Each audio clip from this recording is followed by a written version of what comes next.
Olá, bem-vindos a mais um vídeo aqui no canal Ricardo de Paris. Eu sou o Ricardo e hoje temos mais uma história do livro Histórias Diversas de Monteiro Lobato. Mas primeiro, curta o vídeo. E se for a primeira vez aqui, inscreva-se e acione o sininho para receber as notificações. Já curtiu? Já se inscreveu? Já assinou o sininho? Então vamos para a história de hoje, que é Lagartas e Borboletas. Vamos ver se tem ilustração. Não, hoje não tem ilustração. Que fim levou o Visconde? Quis saber Narizinho. Há já 3 dias que eu não o vejo. Com certeza anda no fundo do laboratório às voltas com alguma nova invenção. Ele agora só cuida disso. Virou Edson. Emília, que ia passando, confirmou. Está lá, sim, dando os últimos retoques na máquina de ler o pensamento dos animais. Que história é essa? Como eu disse, máquina de ler o pensamento dos animais. Para mim, é a invenção mais maravilhosa do mundo.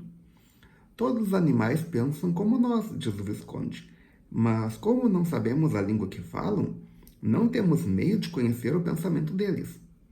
Com a nova invenção, tudo se torna muito simples. Como é a invenção? Um aparelho, uma caixa assim do tamanho de um tijolo com o miolo da invenção dentro. A gente liga um fio que sai da caixa à pele do animal e cola o ouvido à tampa e ouve com a maior clareza o que o animal está pensando. Está aí uma dessas coisas que só vendo. Se for verdade, o Visconde inventou uma maravilhosa revolução, porque se a máquina permite a leitura do pensamento dos animais, também permitirá a leitura do pensamento dos homens, que são animais e muitos até animalíssimos. E 1000 novidades vão acontecer. Num crime, por exemplo, não precisa interrogar o réu nem as testemunhas, basta ligar o fio à pele do acusado e ficar ouvindo. Mas será verdade? E Pedrinho, ainda na dúvida, foi consultar a Dona Benta. Acha possível, vó, descobrir-se um aparelho de ouvir o pensamento dos animais? Por que não, meu filho? O pensamento parece que é uma eletricidade. Nós não vemos a eletricidade comum, não sabemos o que ela é, e, no entanto, a utilizamos e transmitimos de um ponto para outro, por um fio de cobre. E essa outra eletricidade misteriosa que chamamos rádio transmite-se sem fio nenhum. Ora, a eletricidade de pensamento transmite-se de um cérebro ao outro. Verdade isso, vovó? Como não? Procure no dicionário a palavra telepatia. Pedrinho abriu um dicionário que estava em cima da mesa e encontrou logo a palavra. Leu a definição. Telepatia. Transmissão do pensamento de um cérebro para outro. Agora fica a dúvida. O fato de estar no dicionário, será que torna isso existente? Fica o mistério. Que coisa, vovó, exclamou o menino muito admirado. Nunca imaginei. Mas nesse caso, o Visconde não está construindo uma máquina boba, sem fundamento. Se existe telepatia e até os dicionários dão a palavra, nada mais possível do que uma máquina de captar o pensamento. Possível sim, meu filho. E já realizada com a invenção do Visconde, se é certo o que a Emília diz, e poderá chamar-se psicocaptor. Psico é pensamento em grego, e captor é captador. Estava a discussão neste ponto quando o Visconde apareceu muito contentinho, todo a esfregar as mãos. Pronto, já terminei a construção da minha máquina. O psicocaptor?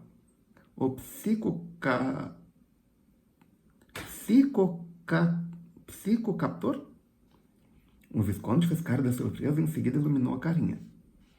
Que ótimo nome você descobriu para a minha máquina, Pedrinho. Exato, saiu da sua cabeça? Não, da de vovó, confessou o menino. E o bem-educado Sabuguinho não disse o logo vi, que Emília estava esperando. E agora? Perguntou esta. Agora eu vou fazer a experiência, disse o Visconde. Preciso de um animalzinho qualquer. Um besouro, uma taturana. Na minha pitangueira ainda está aquela taturana de ontem, a verde enfeitada de raminhos. Será que a Taturana pensa? Duvidou Pedrinho. E por que não? Todos os seres pensam, pois todos possuem inteligência, só variam de grau. Newton possui uma inteligência do tamanho do Himalaia. Um peru tem a do tamanho de uma jabuticaba. Mas não há ser vivo que não possua inteligência.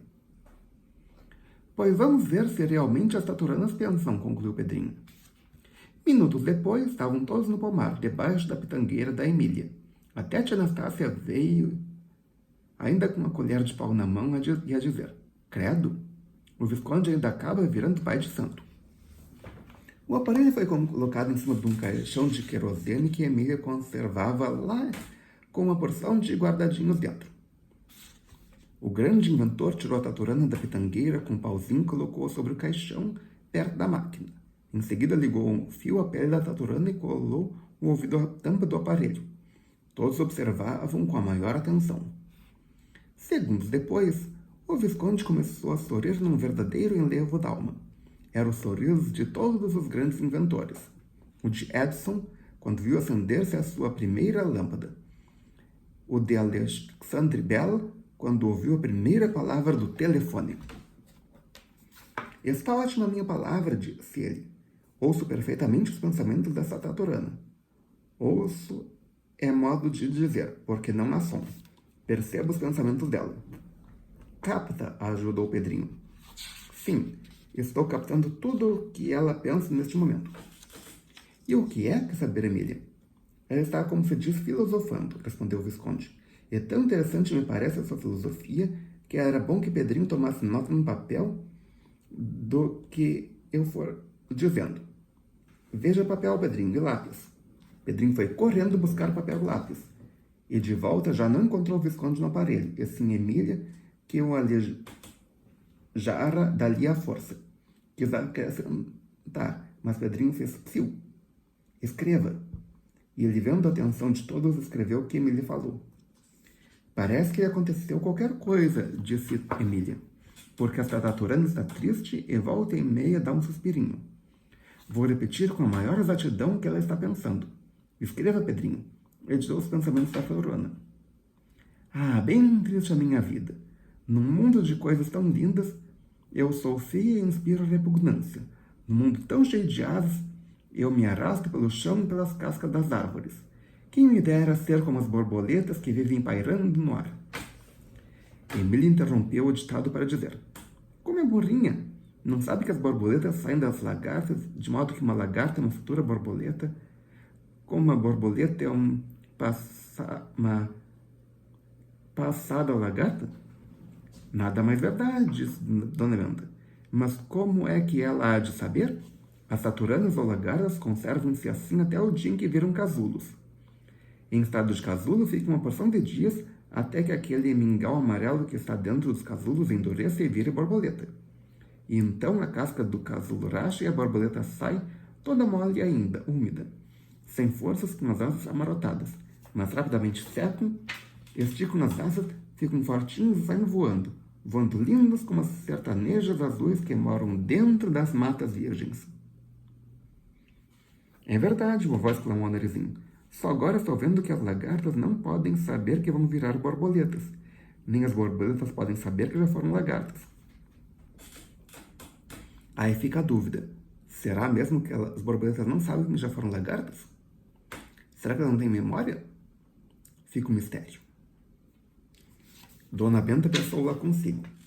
Tal como nós humanos, aqui na Terra, não sabemos de onde viemos nem para onde vamos. Mas nada disse porque meus netos ainda eram muito crianças para ruminar em ideias assim. Emília não queria largar do aparelho. Teve de ser arrancada dali à força. E todos se revezaram na maravilha, ouvindo por mais de uma hora todos os pensamentos que passavam pela cabeça da taturana. Depois fizeram experiência num caramujo grande dos cor-de-rosa e apanharam perfeitamente os seus pensamentos caramujais. Depois experimentaram um besourão e uma mamangava e uma vespa. E quanto inseto havia por ali? Mamangava. O que é uma mamangava? Se você sabe, coloque nos comentários aqui embaixo. Quero ver quem responde primeiro. Narizinho declarou que era tamanha aquela invenção que ela não sabia que Narizinho declarou que era tamanha aquela invenção que ela não queria saber de mais nada no mundo senão ouvir pensamentos. Que valem todos os cinemas, todas as diversões humanas diante da maravilha do psicocaptador sabugosa? E a invenção ainda cresceu de vulto quando Emília teve a grande ideia de verificar se as árvores também pensavam. A primeira experiência foi feita na sua pitangueira, por meio da ligação do fio com uma folha. E que lindos pensamentos tinham as pitangueiras!